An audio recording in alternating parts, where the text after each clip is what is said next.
오늘 비가 많이 오는데 어디 가시나요? 오늘은 김포에 있는 하성고등학교라고 작가특강 하러 가고 있습니다. 여기는 사전에 선생님들이 좀 저한테 요청을 하신 게 학생들이 책 쓰기 경험이 있더라고요. 그래서 거기는 시, 에세이, 소설에 해당되는 장르가 한 14개 정도 있었는데 그거를 최대한 속독으로 많이 보고 총괄적인 피드백까지 좀 끝낸 상태예요.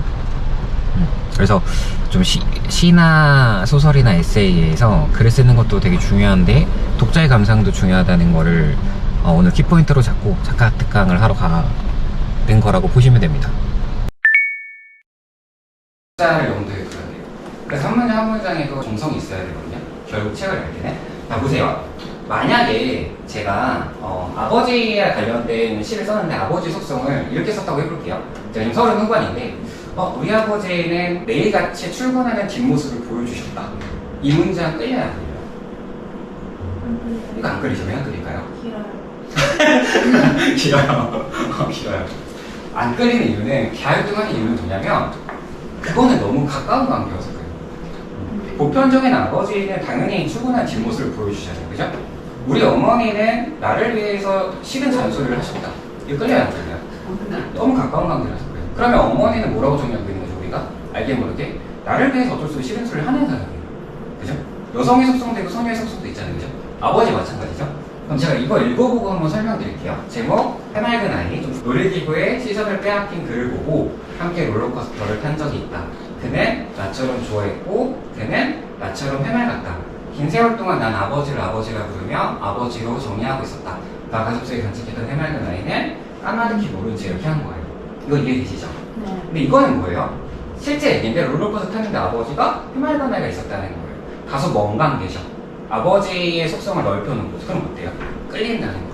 또 관계라는 건 사실 글을 쓸 때는 너무 형식적으로 우리가 가깝고 뻔한 얘기는 드라마 같은 때 문학적 글쓰기가 될 때는 독자들을 끌어올 수가 없어요. 그래서 우리 친구들의 아버지가 각각 다르단 말이에요. 부모님 달라요. 개성 있는 스토리를 써야 되고 솔직한 스토리를 좀 꺼내야 되는 이유는 그래서 그래요. 그래서 이거는 퍼진다는 거죠.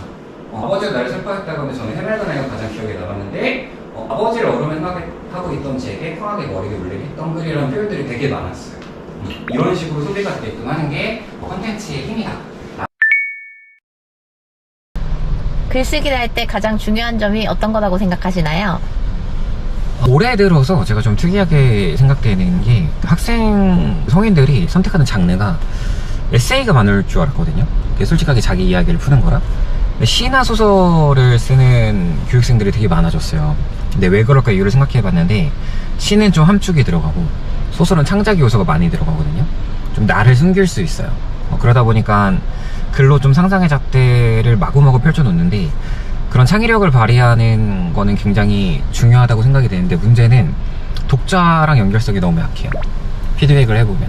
그러니까 내가 자유롭게 글은 쓰지만 항상 독자랑 호흡한다고 생각하고 한 문장을 쓰더라도 정성스럽게 쓰는 연습이 돼야 되는데 글에서는 약간 자유를 표출하고 싶은 건지 굉장히 자유롭게 써요. 그러다 보니까 첫 문장에서 다음 문장으로 넘어가기가 좀 힘든 글들이 있는데 그거를 좀 글쓰기 초보분들이나 글을 막 이제 시작하는 분들은 느끼지 못하는 것 같아요. 일단 우리 학부모님이랑 친구들이 쓴 건 뭐냐면 심상이에요. 그죠? 여러분의 상상에 떠오르는 마음의 풍경들을 쓴 거예요. 이 시도는 저는 너무 훌륭하다고 봐요. 근데 우리가 고려해야 될 거는 누가 있다고 그랬지 아까 전에? 우리 친구가 맞춘 것처럼 독자가 있다고 그랬죠. 그죠? 그러면 독자는 뭘 하냐면 감상을 해요. 시를 읽든 소설을 읽든 에세이를 읽든 어떤 태도 형성이나 가치 판단이 돼야 돼요. 요게 중요한 포인트예요. 그래서 글 쓸 때 물론 급했겠지만 얘를 놓치면 안 돼요. 글을 쓸 때. 근데 이게 글에만 해당되는 게 아니라 요즘 SNS 모든 콘텐츠가 사실 이런 원리긴 해요. 자, 요거는 개전복이라는 신데 특이하죠, 그죠? 특이한데 어머니의 속성이 좀 잘 드러나죠. 여기 보면 개전복이라는 저 단어가 좀 창의적이거든요. 무슨 의미 같아요? 개전복? 좋다? 개좋아라는 표현 썼나요? 그 친구들? 요즘 잘 안 쓰는데 썼던 적 있죠? 와, 개 좋다 이런 적 있죠, 그죠? 그러면 여기서 애순이가 얘기하는 개전복은 좋은 의미일까요? 안 좋은 의미일까요? 안 좋은 의미인 것 같다? 좋은 의미인 것 같다? 어떠세요? 저는 사실은 좀 중의적인 것 같아요. 왜냐면 전복을 따기 위해서 엄마가 잠수해야 되잖아요, 그죠? 근데 뭘 벌죠? 따라가면? 돈을 벌죠, 그죠? 그러니까 이거를 아예 하지 말라고 하기는 또 뭐하고. 근데 또 어때요? 하면 엄마가 죽을까 불안하고. 어때요? 그래서 저는 개를 넣었다고 생각하고. 이게 저의 의견이에요. 이거는 정답은 없어요. 싫어하는 거는. 느끼는 독자의 감상이니까.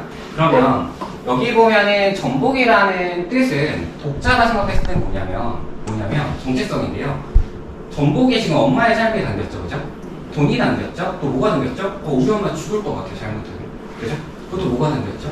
시간이 담겼죠. 이런 식으로 하나에도 여러분들이 전복은 우리가 먹는 건데 어떻게 배치하냐에 따라서 엄마의 속성을 그대로 끌어올 수도 있다는 거예요. 좀 좁혀줄 필요도 있다는 거죠. 창의적으로.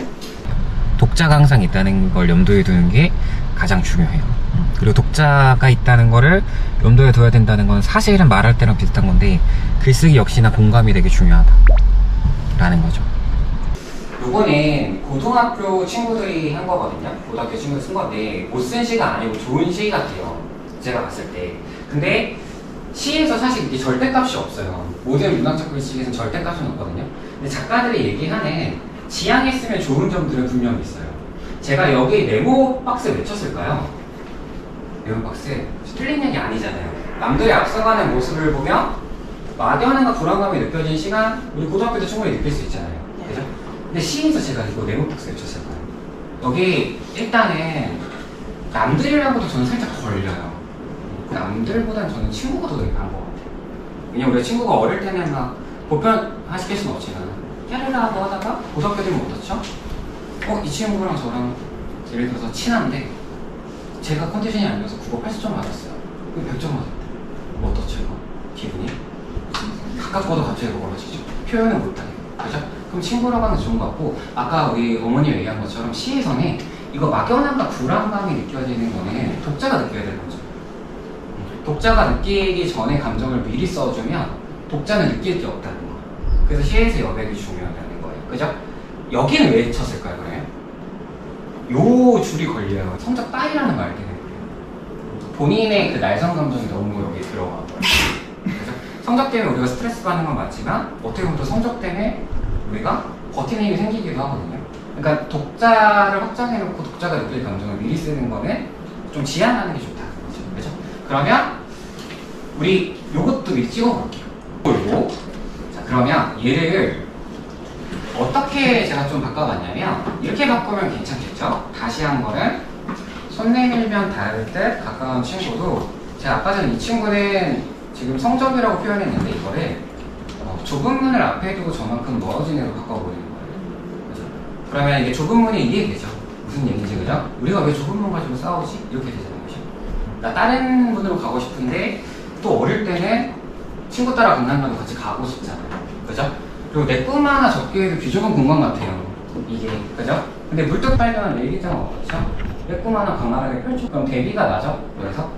그래서 문득 발견한 내 일기장, 어릴 적 꿈은 서툰 마음도 다 괜찮다고 했단 말이에요. 빛나는 마음 한가득, 지친 내 마음 토닥여주네. 다시 한 거는 어릴 적 너가 그랬듯 나를 믿어볼게. 이렇게 하면 어떻죠? 다른 독자들이 유입이 되겠죠. 우리 친구들의 마음도 들고. 그래서 관계라는 거는 다시 설명드리면 1번, 그죠? 다른 이가 읽었을 때 느낄 수 있는 여운이 있는가, 충분한 여백과 공간 주는 건 노력해봐야 돼요. 그리고 사람들 특정 대상과 관념을 그 장면에서 떠올릴 수 있는지. 시에서는 한 행, 연, 그죠? 에세이에서는 한 줄, 소설도 한 줄이에요, 그죠? 개인의 이야기지만 다른 사람도 공감할 수 있는 글이어야 되는데 특정 다음에 개인의 감정 과하게 넣는 거는 지양하는 게 좋다. 그래야 많은 사람들이 들어온다라는